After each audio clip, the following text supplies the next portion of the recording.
So S, ಎಲ್ರಿಗೂ ನಮಸ್ಕಾರ.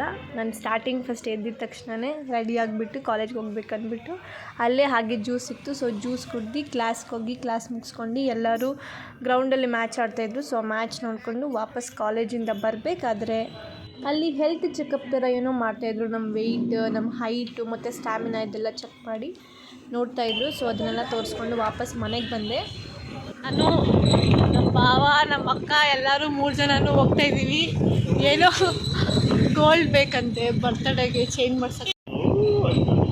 So S, ಹೋಗ್ತಾ ಇದ್ದೀವಿ. ರೋಡ್ ಸಿಕ್ಕಿಲ್ಲ, ಇನ್ನೊಂದು ರೋಡಿಗೆ ಹೋಗ್ತಾ ಇದ್ದೀವಿ ಇಬ್ರೂ, ಅಲ್ಲ 3 ಜನನೂ.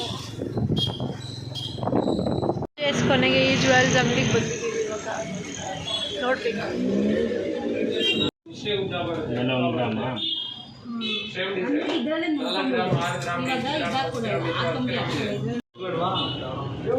ಸೊ ಎಸ್, ಫೈನಲಿ ತಗೊಂಡಿದ್ದೀವಿ. ಬನ್ನಿ. ಪ್ರಸಾದ ಕೊಟ್ಟಿದ್ರು, ತಿಂತಾ ಇದ್ದೀನಿ. ನಮ್ಮ ಅಕ್ಕ ಏನೋ ಮಾಡ್ತಾವಳು ಮೀಟಿಂಗ್ ಅಂತ ಹೊರೊಳಗೆ ನಿಂತ್ಕೊಂಡು. ಸೊ ಎಸ್, ಅಲ್ಲಿಂದ ಹಾಗೆ ಕೇಕ್ ಆರ್ಡರ್ ಕೊಡೋಣ ಅಂತ ಹೋದ್ವಿ. ಸೊ ಕೇಕ್ ಎಲ್ಲ ನೋಡ್ಕೊಂಡು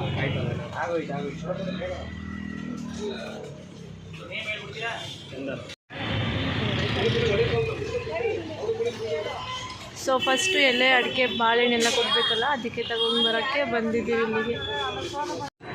ಸೊ ಈ ಲೋಟಗಳು ಎಲ್ಲ ತೊಗೊಂಡೋಗಕ್ಕೆ ಬಂದಿದ್ದೀವಿ. ಇಲ್ಲೆಲ್ಲ ಇದೆ, ಯಾವ್ದು ಕರೆಕ್ಟಾಗಿ ಸೂಟ್ ಆಗುತ್ತೆ ಅದು ತೊಗೊಂಡೋಗುತ್ತೆ.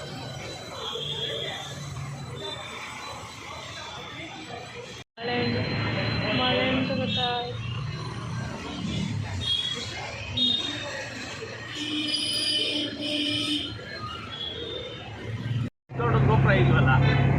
ಗೋಪುರ ತೆಗ್ದ್ಬಿಡೋದು ಅಷ್ಟೇ.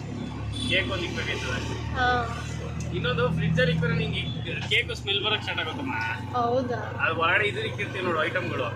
ಸೊ ಎಲ್ಲ ಐಟಮು ರೆಡಿ ಆಯಿತು, ಮನೆಗೂ ಹೋಗಿದ್ದಾಯಿತು, ಈ ಡೆಕೋರೇಷನು ಫಿನಿಶ್ ಆಗಿದ್ದಾಯಿತು.